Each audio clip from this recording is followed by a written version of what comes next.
Hello everyone, welcome to our new videos. আজকের আমাদের নতুন টপিক হলো ফর্ম ইন রিয়েক্ট.জেএস। আমরা অলরেডি অনেক কিছু কমপ্লিট করে এসেছি স্টেট লেভেল, তার সাথে সাথে একটা প্রজেক্টও কমপ্লিট, ছোট রকম টু ডু লিস্টও কমপ্লিট করেছি। তো আমরা আসবো এবার আমাদের ফর্মস নিয়ে। তো ফর্মস কি রিয়েক্টে আমরা মোটামুটি এইচটিএমএল সম্পর্কে সকলেই জানি। এইচটিএমএল এ ফর্ম কি করতো? এইচটিএমএল এ ফর্ম অ্যাকচুয়ালি আমাদের যে ইউজারের ইনপুট ম্যানার্স হতো সেগুলোকে স্ট্রাকচার ভাবে ও কম্পোনেন্ট নিত। যেমন তোমার নেম, ইমেল আইডি, পাসওয়ার্ড সেইভাবে নিত। কিন্তু এইচটিএমএল কি থাকতো? এইচটিএমএল এর মধ্যে আমরা কোনোভাবে ওটাকে ডাইনামিক ওয়েতে মেনটেন করতে পারতাম না, তাই তো? কিন্তু রিয়েক্টের ক্ষেত্রে যখন আমরা ফর্মস ইউজ করব তখন সেটা আমরা কম্পোনেন্টের সাহায্যে ডাইনামিক ওয়েতে ইউজ করতে পারবো। যেমন ফর্মের ক্ষেত্রে যদি আমরা চাই নেমের জায়গায় সাপোজ নন একাডেমি ইউজ করতে, নন একাডেমি ইউজ করতে পারবো। নন একাডেমির সাথে সাথে আমি চাই ব্লক চেন ইউজ করতে, তো ব্লক চেন ইউজ করতে পারবো। তো ডাইনামিক ওয়েতে উইথ কম্পোনেন্টের সাহায্যে আমরা ফর্মকে কি করতে পারি, ডাইনামিক ওয়েতে ক্রিয়েট করতে পারি। তো এইচটিএমএল এর সাথে রিয়েক্টের এই ফর্মের যে মেন ডিফারেন্সিয়েট এটাই রয়েছে। যদি আমরা রিয়েক্টের ফর্মের ফিচার্স এর কথা বলি, তো ফর্মের মধ্যে কয়েক টাইপস রয়েছে। যেমন ধরো কন্ট্রোল কম্পোনেন্ট। কন্ট্রোল কম্পোনেন্ট মানে যে ফর্ম গুলো সাধারণত ইনপুট গুলোকে কন্ট্রোল করতে পারে স্টেট ভেরিয়েবলস এর সাহায্যে। রিয়েক্টের যে স্টেট ভেরিয়েবল রয়েছে ওই স্টেট ভেরিয়েবলস এর সাহায্যে ও ওদের ফর্ম গুলোকে কন্ট্রোল করতে পারে। আবার আনকন্ট্রোল কম্পোনেন্টও রয়েছে। আনকন্ট্রোল কম্পোনেন্ট মানে যে ফর্ম গুলো মানে ডকুমেন্ট অবজেক্ট ম্যানিপুলেশনের সাহায্যে ভ্যালুকে স্টোর করতে থাকে, যেগুলো সরাসরি আমরা স্টেট ভেরিয়েবলস এর সাহায্যে বা অন্য কিছুর সাহায্যে কন্ট্রোল করতে পারি না রিয়েক্ট জেএস। তো কন্ট্রোল কম্পোনেন্টও রয়েছে, আনকন্ট্রোল কম্পোনেন্টও রয়েছে ফর্মস এর মধ্যে। এবার তার আমরা এক একটা ফিচার্স হিসেবে দেখবো যে কিভাবে কাজ করে। ফর্মস কি করে? ইভেন্ট হ্যান্ডেল করে। ইভেন্ট হ্যান্ডেল মানে সাধারণত আমরা কোনো কিছু একটা ইনপুট চেঞ্জেস করতে চাইছি, তো সেই ক্ষেত্রে কোনো কিছু একটা সাবমিশন করতে চাইছি, তো সেই যে ইভেন্টটা হয়, ইভেন্টটা রয়েছে, ওটা হ্যান্ডেল করার জন্য আমরা ফর্ম ইউজ করি। ফর্ম ভ্যালিডেশনের কাজেও ইউজ করি আমরা। রিইউজেবিলিটি, ফর্ম বারবার, ফর্মের যে কম্পোনেন্ট গুলো রয়েছে সেগুলো বারবার রিইউজ হতেই পারে ডিফারেন্ট অ্যাপ্লিকেশনের ক্ষেত্রে। তো যদি আমরা ধরে নিই, সাপোজ রিয়েক্টের ক্ষেত্রে ফর্মে আমরা কি করছি না, সাপোজ একটা সাইন আপ পেজ বানাচ্ছি, যেখানে আমাদের মধ্যে থাকবে নেম, ইমেল অ্যাড্রেস, পাসওয়ার্ড সবকিছু থাকবে। ওকে, তো সেই ধরনের ফর্ম আমরা কিভাবে ক্রিয়েট করতে পারি সেই কথাও আমরা বলবো। তো সবার প্রথমে একটা ফাইল ক্রিয়েট করে নেব। ফাইলসের এসআরসির মধ্যে ফাইল নেব ফর্ম ডট জেএসএক্স। ওকে, জেএসএক্স ফাইল ক্রিয়েট করে নিলাম সবার। তো আমরা ফর্মের থিওরিটিক ওয়ে তো অলরেডি জানলাম যে কিভাবে আমরা ফর্ম ক্রিয়েট করতে পারি বা কিভাবে আমরা ফর্মকে ইমপ্লিমেন্ট করতে পারি, সে সমস্ত কিছু জানলাম। তো এবার আমরা চলে আসবো আমাদের ফর্মের প্র্যাকটিক্যাল ওয়েতে রিয়েক্টে আমরা কিভাবে ইউজ করি। যার জন্য আমি জাস্ট একটা ফাইল ক্রিয়েট করলাম ফর্ম ডট জেএসএক্স ফাইল বলে। এই ফর্ম ডট জেএসএক্স ফাইল, ওকে এটা না, এই ফর্ম ডট জেএসএক্স ফাইলে আমি সিম্পল একটা ফর্ম ক্রিয়েট করে নেবো। যেটা কিভাবে ক্রিয়েট করতে হয় বলছি। সবার প্রথমে একটা ফাংশন ক্রিয়েট করে নেব, এক্সপোর্ট ডিফল্ট ফর্ম। ওকে, সিম্পল ফর্ম বলে জাস্ট একটা সিম্পল কম্পোনেন্ট ক্রিয়েট করে নেবো। এক কথায় এই কম্পোনেন্টের মধ্যে জাস্ট রিটার্ন অ্যাড করে দেবো। রিটার্নের মধ্যে এই মুহূর্তে জাস্ট এমটি ফ্র্যাগমেন্ট অ্যাড করে দিই। তো এই হচ্ছে আমাদের সিম্পল একটা সিম্পল ফর্ম। এতে আমরা এরর কোথা থেকে পাচ্ছি? এর পাচ্ছি এখানে form. Okay, export default function,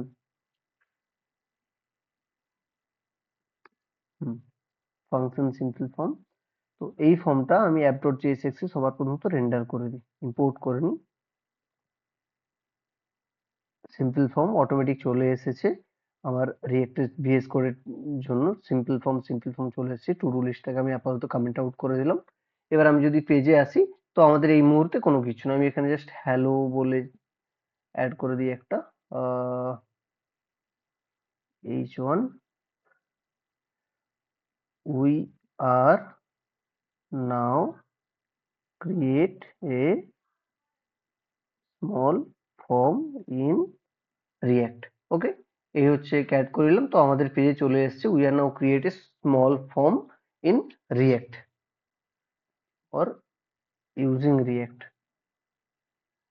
তো চলে এসেছে আমাদের ফর্মে। এবার এই ফর্মের মধ্যে সবার প্রথম আমি তো ফর্ম থিওরিটিক ওয়েতে বললাম যে কি আমরা কি করি না, যখন আমরা কোনো একটা সাইন আপ পেজ বানাতে চাই বা সাইন ইন পেজ বানাতে চাই, তো সেই যে এইচটিএমএল ওয়েতে যখন আমরা বানাতাম ওটা অ্যাকচুয়ালি স্ট্যাটিক ওয়েতে থাকতো।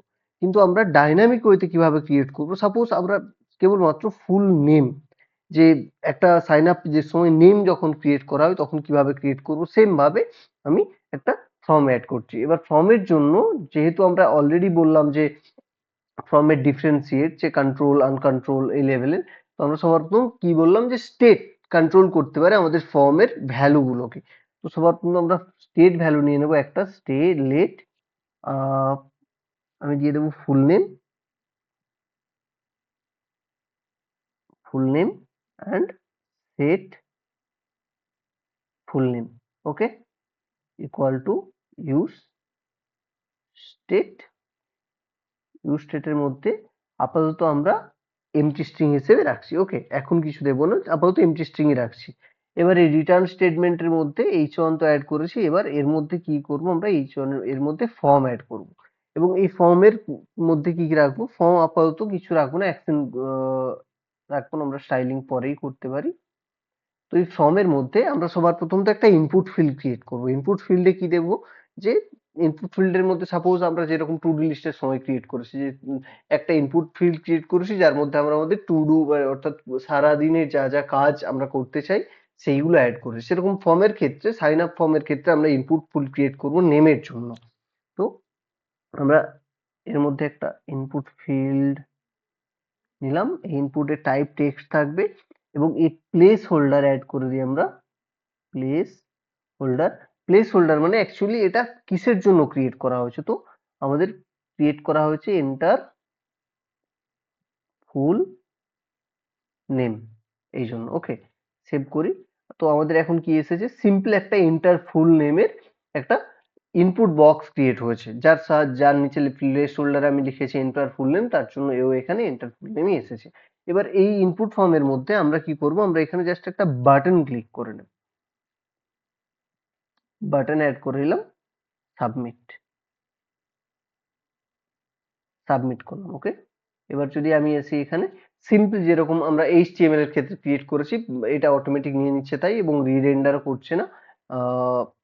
আমি যদি এখানে লিখি একটা কোনো নেম অমিউ, সাবমিট করলাম, তো কোনো কিছু UI তে শো আপ হচ্ছে না, বা এখানেও কনসোলেও কোনো কিছু আসছে না, এটা গায়েব হয়ে যাচ্ছে। এবার আমরা কেন এটা গায়েব হচ্ছে, তার কারণ আমরা এখানে এই যে সেট নেম এটা এখনো রেন্ডার করিনি। আমরা রেন্ডার করার জন্য কি করতে হবে, আমরা সিম্পল আরেকটা ফাংশন বানাবো, লেট কলব্যাক ফাংশন দিয়ে দেবো, handle name change, handle name change.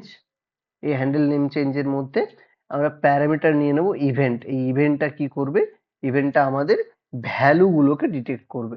তো সবার জন্য ইভেন্ট,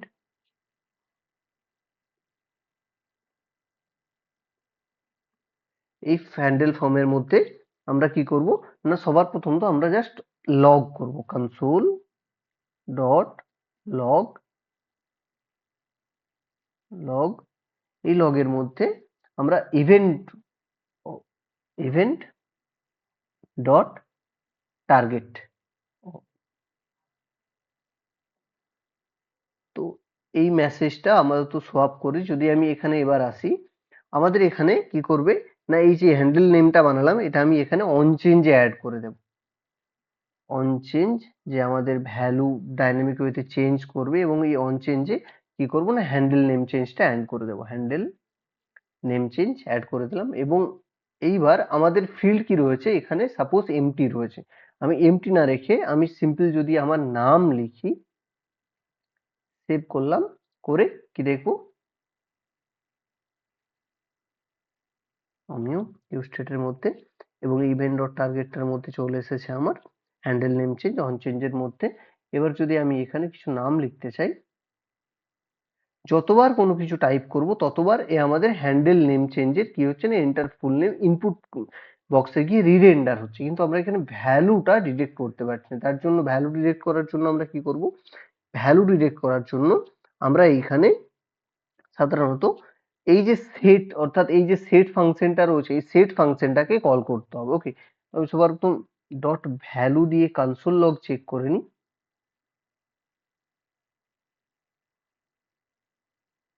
সেভ করলাম। এবার যদি আমি সেভ করে একবার চেক করি তো কি আসছে আমাদের, simple refresh, enter full name চলে এসেছে আমাদের। আর ইউজ স্টেটের মধ্যে আমরা কি ইউজ করেছি, আপাতত নেম ইউজ করেছি। তো আমি যদি এখানে এ লিখি তো এ কি এসছে, এ চলে আসছে। এম লিখি তো এ কি এসছে, রি-রেন্ডার হয়ে আমাদের এম এ চলে আসছে। তো যদি আমরা পুরো স্ট্রাকচারটা বোঝাতে চাই, সবার প্রথম তো আমরা ইনপুট চেঞ্জে গিয়ে এ নেমটা নিচ্ছে বা এখানে ক্যারেক্টারটা অ্যাসাইন করছে। তারপর ও গিয়ে অন চেঞ্জকে রিডাইরেক্ট করছে, মানে অন চেঞ্জে গিয়ে আহ, মানে রেন্ডার করছে অন চেঞ্জ, এবং অন চেঞ্জ কি করছে, এই হ্যান্ডেল নেম চেঞ্জ ফাংশনটাকে কল করছে। হ্যান্ডেল নেম চেঞ্জ থেকে এইবার আমাদের এখনো কি করতে হবে না, হ্যান্ডেল নেম চেঞ্জে এসেই ও এই জন্য ভ্যালুটাকে জাস্ট ডিটেক্ট করেছে। এখানে আমাদেরকে সেট ফাংশনটাকে কল করতে হবে, যেখান থেকে ও ফুল নেমটা অ্যাকচুয়ালি পাবে। এটা তো আমাদের কনসোল লগে আসছে, কিন্তু এই কনসোল লগটাকে সরিয়ে দিয়ে আমাদের অ্যাকচুয়ালি এখানে ইউজ করতে হবে সেট ফুল নেমটা। কনসোল লগটাকে আমরা আপাতত কমেন্ট আউট করে দিলাম। তো এর মধ্যে সেট ফুল নেম ফাংশনটাকে নিলাম। এই ফাংশনটাকে নেওয়ার পর এইখানে আমরা সিম্পল ভাবে event dot target dot value assign add করে দিলাম, সেভ করলাম। সেভ করার পর রিফ্রেশ করলাম। রিফ্রেশ করে আমি যদি এখানে লিখি এন্টার নেম, নেম লিখলাম, সাবমিট করলাম। তো আমাদের ডিরেক্টে কি আসলো, অটোমেটিক, এখনো কিছু আসলো না। ওকে, সেট নেম, হ্যাঁ। তো এইভাবেই আমরা আমাদের সেট ফুল নেম যেটা রয়েছে ওটাকে অ্যাসাইন মাফিক অ্যাড করতে পারি। We are now creating small form using react. তো রিয়েক্টে আমাদের ফর্ম কি কাজ করে, যে যখনই আমরা কোনো কিছু এইচটিএমএল এর থেকে রিয়েক্টের এটাই ডিফারেন্সিয়েট, যখন আমরা কোনো কিছুকে সিম্পল ওয়েতে, সিম্পল কিন্তু ডাইনামিক ওয়েতে চেঞ্জেস করতে চাই, তখন আমরা কি করতে পারি, তখন আমরা এই রিয়েক্টে ফর্ম ইউজ করতে পারি। এবং এই ক্ষেত্রে এটা ছিল কেবলমাত্র নেমের জন্য। আমি বলবো তোমরা এখন ইমিডিয়েটলি ইমেলের জন্য বানাও, একটা পাসওয়ার্ডের জন্য বানাও, ক্যাপচার জন্য বানাও, নিজেদের মতো করে এটা এক্সটেন্ড করতে থাকো from in react JS. Okay.